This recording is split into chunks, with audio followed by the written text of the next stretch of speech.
Hello viewers. So here is the topic why Muslims hate Israel. Israel कहाँ से आया और इसने मुसलमानों पर क्या क्या जुल्म ढाए और हिटलर के साथ इसकी क्या दुश्मनी थी, इस छोटी सी वीडियो में आप ये देखेंगे। इस तस्वीर को जरा गौर से देखिए। यह तस्वीर 1947 की है, जब जर्मनी के हिटलर द्वारा नरसंहार से बचे हुए यहूदी फिलिस्तीन पहुंचे थे। उस समय यूरोप का कोई भी मुल्क इन शरणार्थियों को अपने देश में स्वीकार करने के लिए तैयार नहीं था और यहूदी शरणार्थियों से खचाखच भरे पानी के जहाजों को समुद्र के साहिलों से वापस कर दिया जा रहा था। बहरहाल उन शरणार्थियों ने अपने जहाजों पर बड़े बड़े शब्दों में यह लिखकर कि Germans destroyed our families and homes, don't you destroy our hope के इश्तिहार लगाकर फिलिस्तीन में मदद मांगने के लिए पहुंचे और मानवता के आधार पर उन फिलिस्तीनी भाइयों ने न केवल शरण दी बल्कि उन्हें घर द्वार और भोजन भी उपलब्ध कराया।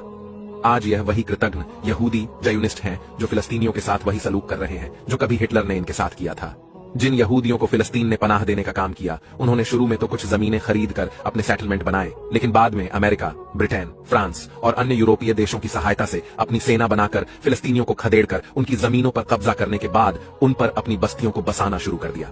दरअसल फिलिस्तीन के लोग अमेरिका, ब्रिटेन और यूरोप की इस चाल को नहीं समझ पाए कि वे देश एक सुनियोजित साजिश के तहत एशिया में और विशेष रूप से अरब जगत में अपना एक स्थायी सैन्य अड्डा बनाने पर काम कर रहे थे, ताकि ईरान, इराक और समस्त अरब और अफ्रीका के देशों पर अपनी दादागिरी कायम कर सके। क्योंकि उनकी समझ में यह बात अच्छी तरह से आ गई थी कि अब उनका उपनिवेशवाद का दौर खत्म हो चुका है और एशिया, अरब एवं अफ्रीका पर अपनी पकड़ और दादागिरी कायम रखने का केवल एक ही तरीका बचा है कि इजराइल जैसा एक सैन्य अड्डा स्थापित करके अपना वर्चस्व स्थापित किया जाए। और वास्तविक रूप से सब कुछ उनके प्लान के अनुसार चल भी रहा है।